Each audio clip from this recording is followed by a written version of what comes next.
So it's Sin from Sin City Neuro NP.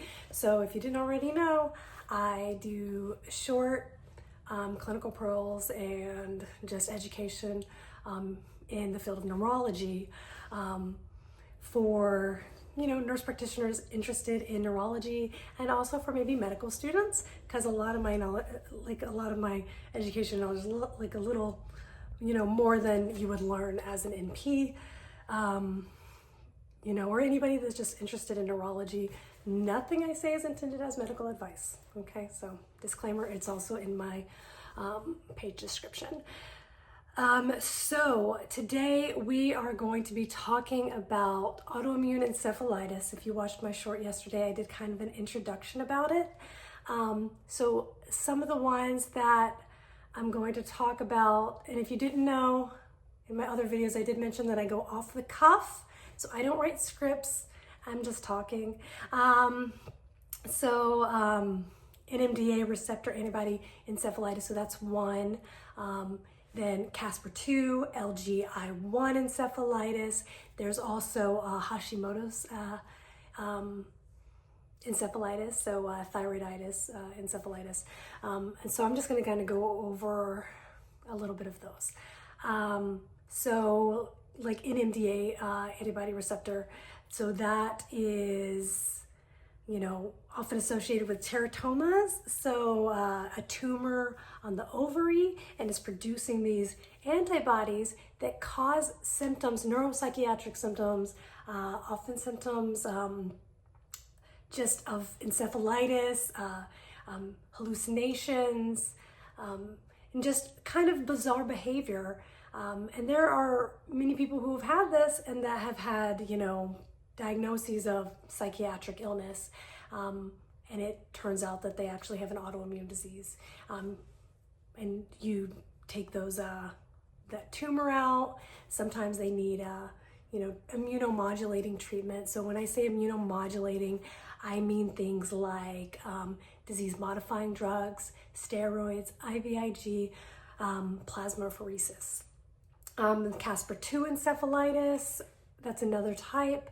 I've seen a few times. The ones that I have seen with this, their symptoms are very pronounced, kind of schizophrenia, auditory hallucinations, visual hallucinations, paranoia. And so that's what I've seen in Caspr-2 encephalitis. Sometimes it's associated with a tumor, sometimes it's not.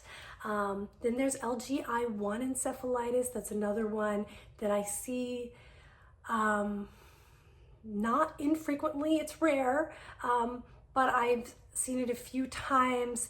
Hallmark for this one is also confusion, dementia type symptoms, just cognitive changes. They have faciobrachial dystonic seizures, so FBDS. So that is kind of the hallmark of that, but it isn't, it's a little subtle because it almost looks like a tic. So that's why a lot of these encephalitides, which is not a real word, they are something that they can look like primary psych. And so the FBDS kind of looks like this. They'll kind of do that, and they'll look this way, and they'll do something like that. So that's that. And then there is the Hashimoto's encephalitis. It's also called sreat, and we treat it with steroids, and that's usually basically when you will have like antibodies for TPO antibodies. So when we're doing the workup, how do we check these things? So oftentimes on these patients, we'll do a lumbar puncture. So, and then after the lumbar puncture, what do we find? So a lot of times the CSF studies are actually normal. And so that's kind of, bizarre because you're thinking encephalitis. But in this case, our immune system, is remote. So like the teratoma is producing the antibodies, thymoma is producing the antibodies, something is producing the antibodies, but they are distant from where the antibodies travel. So the antibodies will travel in and cross the blood-brain barrier. So we'll do the LP, fluid will be crystal clear, and there will be no white blood cells in there, 0. The glucose is normal, even protein can be normal, because it's the antibodies, and the antibodies have bound to the sites, and they're wreaking havoc in the brain. Okay, and so this is just something to think about, because a lot of times there are providers who will do an LP and they will go, okay, that's not what this is, because the LP is normal.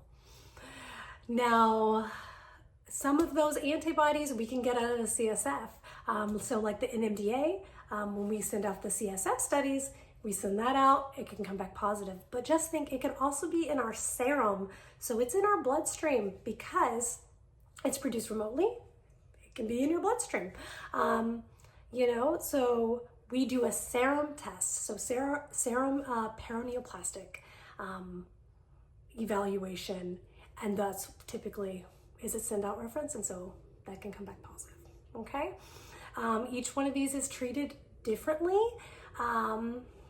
with immunomodulating things. I won't go over that, but that's kind of it. So like quick and simple, autoimmune encephalitis. These are not the only ones, but they are the ones that I see most commonly in the hospital setting. All right. And for the facial-brachial dystonic seizures, just going back on that, they're very hard to treat with seizure medications because it is the autoimmune, it's the issues with your immune system that is causing those seizures. So you actually have to control their immune system to treat those seizures. So if you have a patient who keeps having seizures and they have one of these paraneoplastic syndromes, it's really important just to suppress that immune system. Right, thanks.